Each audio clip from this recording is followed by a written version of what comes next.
Hey guys, it's your girl Aisha, aka Geek XX Chic, and we're back with another reaction to Cobra Kai. We're now in the season finale of season 2, which is called No Mercy. We had a lot of things kind of come to the boiling point in the last episode, primarily between the children. We saw that the adults, meaning Johnny and Daniel, had actually come to, we could say, a little bit of a neutral ground, at least after having dinner together inadvertently. But unfortunately, things between the kids are escalating. There's romantic feelings involved with two couples. Plus, some of the friendships are still very tense because of the Cobra Kai versus Miyagi-Do situation. And so even though Moon threw this party hoping that she could bring everybody together, it actually probably served to actually lay the gunpowder on the ground for what will be most likely a very explosive episode. So let's get into this episode, but before we do, if this is your first time to my channel, welcome. Thank you so much for coming. Hopefully you like what you see and you'll think of hitting the thumbs up button, because it really helps my channel out, because it helps with the algorithm and it means a lot to me. And if you really like it here, you'll hit the subscribe button so you can be notified when I do more reactions to this show as well as many others. And if you've been here before, welcome back. Thank you so much for coming back. Same for you. Hopefully you'll hit that subscribe button this time if you haven't before, because you know what? We're on a journey to 10K and I would love it if you were there with me. And that out of the way, guys, let's get into the episode right about now. You don't think the kids heard us, do you? Well, Look. they didn't hear me. No, oh, Jesus. Your kids don't need to hear that. It's true, but you know what? It's healthier than for them to know that y'all are together than not. Uh-ohs. Anthony, have you seen your It's the sister? first time we've seen him since like episode 1. Trusted Robbie. Sam better be okay. Okay, why is it all about Robbie all of a sudden? Your daughter's also the same age. She was drinking? The cops? Oh my God, what friend would do this to you? Teenagers are so... You don't put any details, just like, hey, hope it's all good, text me back, call me. But Robbie really should have called them. I mean, I know it's rough because he's trying not to piss off his girlfriend, but he should have at least called them and been like, hey, me and Sam are okay. Oh, look at that. He kept all your things. What your mama said was true. He does care about you. He's just a mess. Oh, no. Ooh, if I had a hangover. Let me take the blame. I'll say I got drunk and told Sam to bring me here. But then Sam would have gone home. But anyways. What the hell? And even after everything, he jumps directly to conclusions. Just don't overreact. Okay, who the hell are you to tell me about parenting? You need to open his door right now. Hey, I don't need to do anything. Okay, Johnny. Sam? I mean, I would be the same way, to be perfectly honest. That's his daughter. You can't just tell him that he can't go see his daughter. Really, again, this is a moment that should have just been with Sam is sleeping, I'm gonna go get her, wait here. That's it. But just the you come back later, no dad's gonna be that way. Didn't he just get a new TV? I mean, they've been wanting to get this out for a while, so. I gave you a second chance. This whole thing was a mistake. You know, you want to end up like him, that's up to you. All right, come on, Sam. Please, Dad. So quick, Daniel. But that also shows that deep down you still thought that Robbie wasn't good enough, which you need to fix. You can't give people second chances and keep reminding them of their past. That does not work.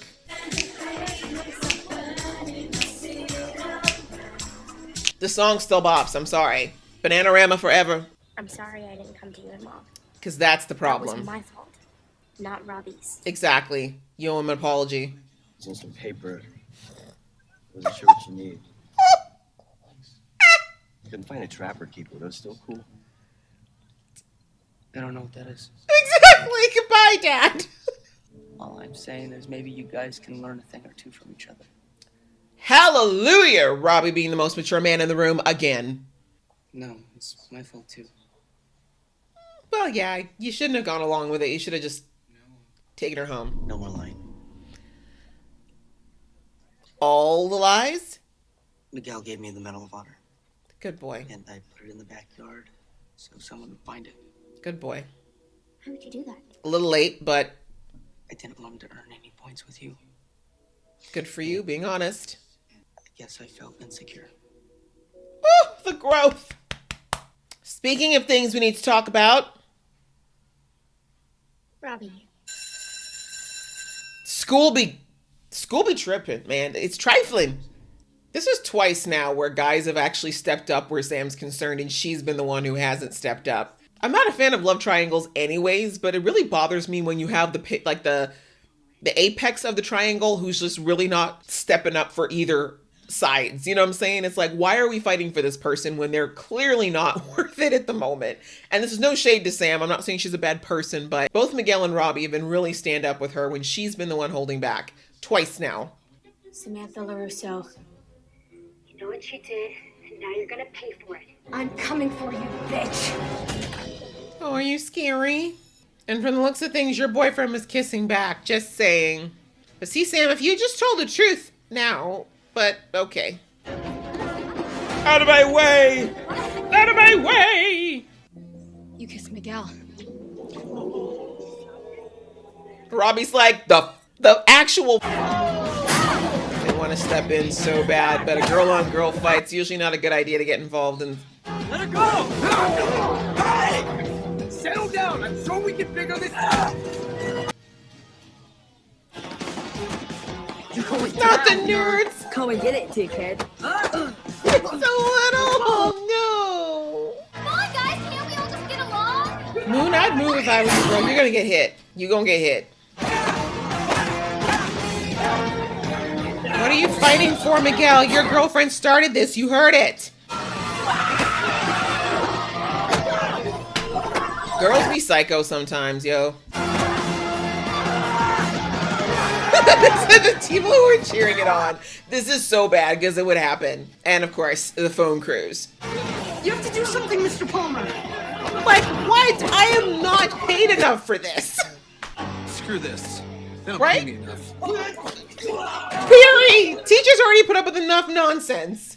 There's no way I would step in front of a kid doing that. I would just be like, get arrested. Book to the face, bitch. Stay in school. I'm telling you, I don't have the energy to fight because the amount of cardio this is already required. Okay, cheap shot. Do you know how expensive glasses are? Now you're in trouble. Exactly. How dare you? Break his glasses in return. Both parents should have to feel this financial pain. No. The fact that he can handle both kids is adorable. I keep forgetting that in the States, they start high school at like 14, which is way too young in my opinion. Right? Like, you keep asking for it, Tori. Just stop. Say you know how to block, Dimitri. I know you do.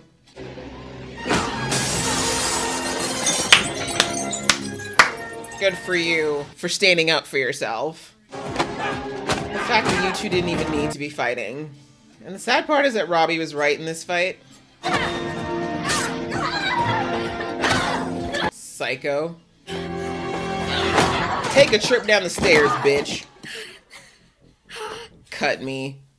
You deserve what you get. We're guys in high school. I think we're... Oh my god, that kid was hot, actually. But yeah, no, like, we're not talking about love yet. You guys are in high school. This is like the fight that we all thought was going to happen in, like, the Karate Kid movie. I'm sorry. Too late.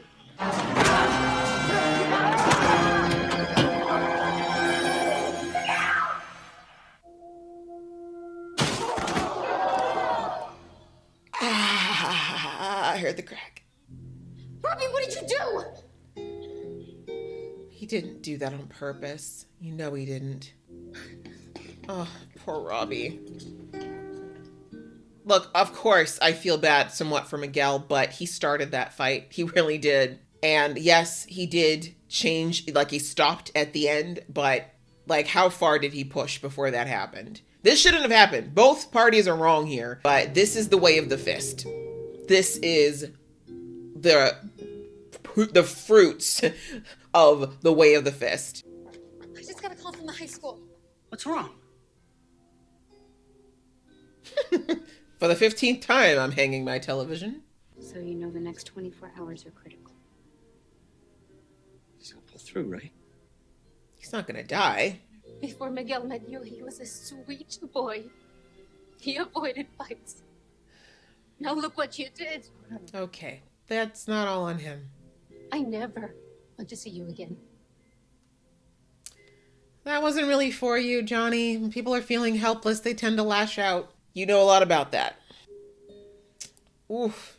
It's all right now, okay? Now she's gonna have a scar for life. Maybe she wanted to be an arm model. It's all my fault. Oh, no. It kind of is. No, don't say that. Sam. But not really, because they're also, they have their own brains. They chose not to use. My mom's working tonight, so maybe we can grab a burger at that place you like. Talk to you later. And here is Johnny at the hospital again when someone's in need, and he outside looking in. Difference is he actually came for Miguel, not for his son. Not the proverbial ding. Wow, we both feel like crap now. How about that? It took a lot for them not to say anything to each other, well, particularly Daniel. That would normally be his cue to say something very self-righteous. I am proud of him for refraining. What's been going on? Right under your nose. We have a visitor. Visitor in my dojo. You showed mercy to Robbie Keane because of you. If he dies, that's on you. Why are you here? Oh, I forgot to tell you. Oh, right, the paperwork. Can't do this. He already did. But that's fine. Kreese doesn't really have any money. It belongs to me.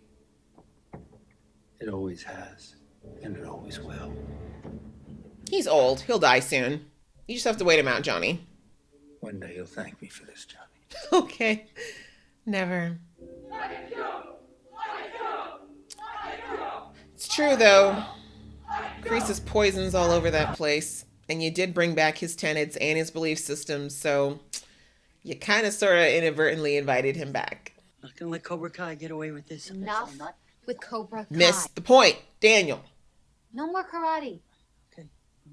Amanda, I know. You're right. No more karate. It's over. Karate is not the problem, but I get how it's an easy target and how both of our boys now have lost their dojos. Who's the man? Tell me you're the man. I'm the man. This is always so bittersweet for me because obviously the relationship between Miguel and Johnny is something that's beautiful in its own way and it has changed Johnny so much, but I just keep thinking your son needs you right now. You're crying over Miguel when your son is on the lam right now because he did something he didn't mean to do that is having a life-changing impact. Like, come on, Johnny. I won't let him go astray. He didn't actually go astray though, Johnny. He listened to you. Your son, however, this car has taken so many strays. Like, it's caught strays left, right, and center. No, what's your phone do to you? Oh, Allie says, hey, now that your life's going up in flames. And that is it for the finale of season 2. And wow, it ended so dramatically. I remember when I watched it the first time, my mouth was open for probably a solid 10 minutes at Miguel's fall because I could not believe they did that. But I'm glad that they did because the reality is that people really can get hurt when it comes to this kind of unbridled violence. I mean, this is going to sound bad, but I mean, thankfully it was just like actual fighting. I mean, I know these days, especially in the United States, there's far more dangerous weapons that kids now bring to school, but still, even with, hand-to-hand combat, real injuries could happen. Permanent consequences could happen. Life-changing incidents can happen. And this is something that teenagers, they don't have enough life experience to really see that, but this is why parents are so scared of violence and fighting. A lot of times kids think it's just because we're scared you're going to get a scratch or a bump on the head or, that we think you're going to be wimpy. And it's not that. It's literally, you could paralyze somebody. You could concuss somebody or give them brain damage to the point where they're never okay again. Like, it's just, these are the kind of things that you just can't possibly fathom when you're young because you're too young, right? Quite frankly, you haven't lived enough life and usually seen enough death and consequences to know why your parents don't want you to do certain things. But I love that the show kind of brought out that when things escalate and things get out of control, real bad shit can happen, quite frankly. And that's what happened with Miguel here. Did Robbie mean to kick him over a ledge? Of course not. He didn't want Miguel to go over the ledge and get, get a flight of stairs 2 stories below. He was angry. He was rushing on adrenaline during a fight and he made a bad move. But the consequences are huge, right? In that moment, that ill-fated decision, he's now changed his life and Miguel's forever, and not in a positive way per se. So, like I said, it was shocking, but it was something that I think is a great message out there to put out there as far as this whole fighting thing, because this whole show is all about karate and these dojos, etc., and they kind of make it look cool on one side, but the reality is that no matter what you're learning, if it's karate, jiu-jitsu, kickboxing, whatever, these are still things that can hurt people if they're misused, if they're abused. And that's what we saw happen here today, is kids who have a little too much knowledge on how to hurt each other doing just that. And it's interesting because, like I said, Robbie, I always say poor Robbie. It's always going to be the theme, I feel like. I haven't seen the latest season yet, so I'm not sure if it's still poor Robbie. But my heart always breaks for this kid because he just continuously deals with having people let him down who should be believing him or giving him a shot. And in this situation, we saw that Daniel, right off the bat, blames Robbie for the fact that Sam's not at home and that Sam got drunk. Like somehow he's the bad influence who brought all this into her. Like, I know that it's hard for parents to see their children for anything other than angels and like good kids. And overall, Sam is a good kid. But you saw the message that both him and his wife read it at the same time. Sam drunk. She's the one who chose to get drunk. And she's the one who actually asked Robbie to not take her home. Now, again, Robbie should have just taken her home. But, they're kids, right? They're not always going to make the best decisions. And again, the fact that Daniel was so quick to jump onto the Robbie's bad train says that he still had his doubts about him. And he wasn't really giving him a second chance. It was really like a probationary chance. And I get it. I'm not saying that Daniel shouldn't be somewhat weary of Robbie because of the shady things he's done in the past, but you can't say that you're giving someone a second chance and then jump down their throat and accuse them of everything horrible the first chance you get, right? Because that's just reinforcing to them that, I'm never going to get over this. Like, I'm never going to get past this rap. So Daniel really messed up and let Robbie down in that instance, but even Robbie was willing to let that go because he understood that because it involved Sam. And again, I'm not saying that Daniel's evil here either. Parents rightfully freak out about their kids, and Johnny handled that situation horribly as far as that is Daniel's child. You can't just tell him he's going to come back later. Nah. But yeah, it's just a situation where there was way too many emotions involved and not enough listening and logic. And as we saw, things escalated very quickly once again. But again, this is because Daniel and Johnny still have not actually talked and fully resolved their issues yet. But then, of course, we saw that all escalated to the fight in the school, which has been brewing for a minute. But again, this is the precipitation of the negative energy that both Johnny and Daniel have been putting into their kids about each other and each other's dojos that made these kids feel like they were justified in going at it like this. And Tori, of course, is she was the spark for the powder keg. But one of my biggest issues with her, even though my first watch this, is what is her purpose? They literally brought her in to just be an antagonist, which, fine. I guess they needed something, but it's just sad to me because, like I said, Aisha kind of just fell to the background. She was the girl of Cobra Kai, and then Tori showed up, and then Aisha's character just kind of faded into the background. And I get it. If they didn't want to make Aisha and Miguel a romantic interest thing, that's fine, but they didn't have to make Tori both the bad girl and the love interest. You know what I'm saying? They could have had Miguel fall for anybody else, just have an arbitrary relationship, and then bring Tori in as just someone who's more on the crease wavelength of things, right? Or they could have just had Aisha become that person who's a little bit more antagonistic towards Sam. She, if anybody has real beef with Sam, right? And then you could have had that separate. But anyways, that's just a little side thing for me. Obviously I've watched season 3 and I was aware of the fact that Aisha's character was written off the show. Saddened me a lot because again, she's also the only girl of color on the show, which is, it's not a huge deal, but it's nice to see representation across the board. I'm always looking for it in TV shows. So it's sad to hear that they couldn't find a reason to use her character, but I got it because Tori kind of took up all that space. And for some reason, I feel like Cobra Kai can only have one girl apparently. But I digress. But yeah, that fight happened and it was just bad all around. Tori was just, like I said, antagonistic, really had no reason to go so hard against Sam. Her and Miguel at that point had been dating, maybe a few weeks. It definitely wasn't worth a whole school rumble and permanently scarring Sam, which again was totally a personal thing. But like I said, they didn't get much into Tori and who she was outside of her relationship with Miguel in this season, I should say. But I think what we could infer is that there's a lot of jealousy on her part towards Sam and how affluent Sam is. And clearly she's not doing as well if she's got a, part-time job when she's still in high school. So anyway, outside of that, yeah, we didn't have too much. We didn't really have too much outside of that. Outside of course, everything coming to its culmination point, and oh, of course, Johnny and Daniel both basically losing their dojos. Daniel and Johnny mirroring each other in their situations, but again, more similar than not. And it definitely leaves things open for next season where both of them now know that they have to make some changes, but what's it going to take for them to finally make them? And of course, we ended the episode with Allie sending a friend request to Johnny, and we all know that all of this started with Allie. Much like Sam was the apex of the triangle in the first movie, Allie was the spark that set off the flames between Johnny and Daniel, and this might be finally the road to Johnny getting the resolution that he needs, and he can finally let go of some of that animosity he feels towards Daniel. But overall, again, I love this show. Season 2 is just as good as season 1, if not a little bit better. The writing, everything that they did in 10 episodes to me is always brilliant, especially considering these episodes are barely like half an hour long. So this was a lot of fun to watch. I hope you guys enjoyed watching along with me. If you did, please give this video a thumbs up, and we will see you in the next video.